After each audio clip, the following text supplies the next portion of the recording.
Peace be with you. Dear friends, welcome to Living Flame Podcast website and Facebook group. Gospel reflection for Saturday of the third week of Advent. Gospel according to Luke chapter 1, verses 57 to 66.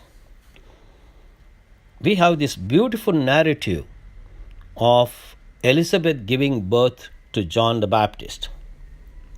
One of the most interesting prophecies concerning John the Baptist is Malachi chapter 3, verse 11. See, I will send my messenger who will prepare the way before me. Then suddenly the Lord you are seeking will come to his temple. The messenger of the covenant whom you desire will come, says the Lord Almighty.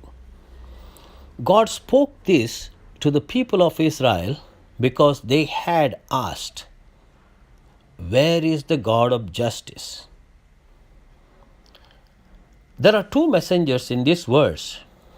The first is John the Baptist, the one who will prepare the way, and the second is Jesus, the messenger of the covenant. The prophecy concerning the first messenger is quoted in all four Gospels, and it is clear that they are talking about John the Baptist. There is no doubt about that, but the messenger of the covenant is not mentioned any place in the four Gospels. The reason is clear because this verse is not talking about his first coming. It is not talking about when he is coming in grace as the Redeemer, but when he will come as judge. In Luke chapter 12, verse 14, he said, "Man, who appointed me a judge or an arbitrator between you? He came the first time to save. The next time he comes, it will be as king and sovereign. I consider the second coming to occur after the great tribulation, when he will begin the 1,000-year reign over his kingdom." Some call the rapture of the church the second coming. Each gospel quotes Malachi chapter 3, verse 1. And I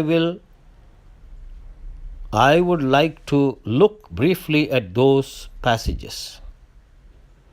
Matthew chapter 11, verses 9 to 10 says, "Then what did you go out to see?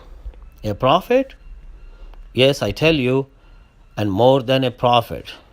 This is the one about whom it is written, 'I will send my messenger ahead of you, who will prepare your way before you.'" Dear friends, as we meditate on this gospel passage, how John the Baptist was born,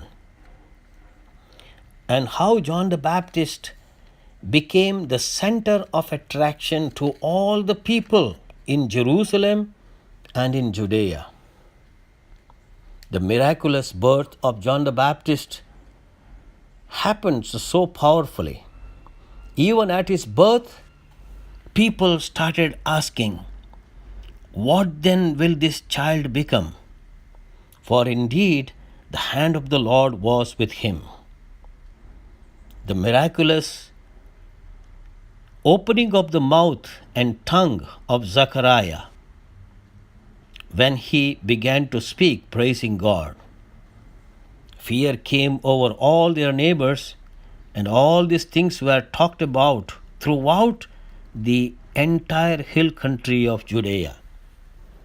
Now we know when John the Baptist began his ministry at Jordan in the desert, people came in thousands. The Gospel says that whole of Jerusalem came to John the Baptist, and people from the countryside of Judea. So that became practically the New Jerusalem, where people went to listen to John the Baptist and to be baptized. Dear friends, as we are practically at the eve of the birth of Christ, we have this powerful personality, John the Baptist, who can inspire us.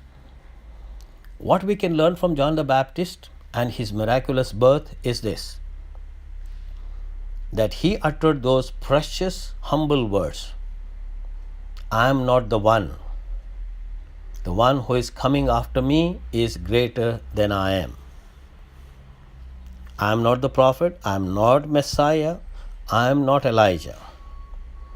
I am the voice crying in the wilderness, prepare the way of the Lord. Dear friends, let us, in the words of John the Baptist, prepare the way for the Lord into our hearts. God bless you.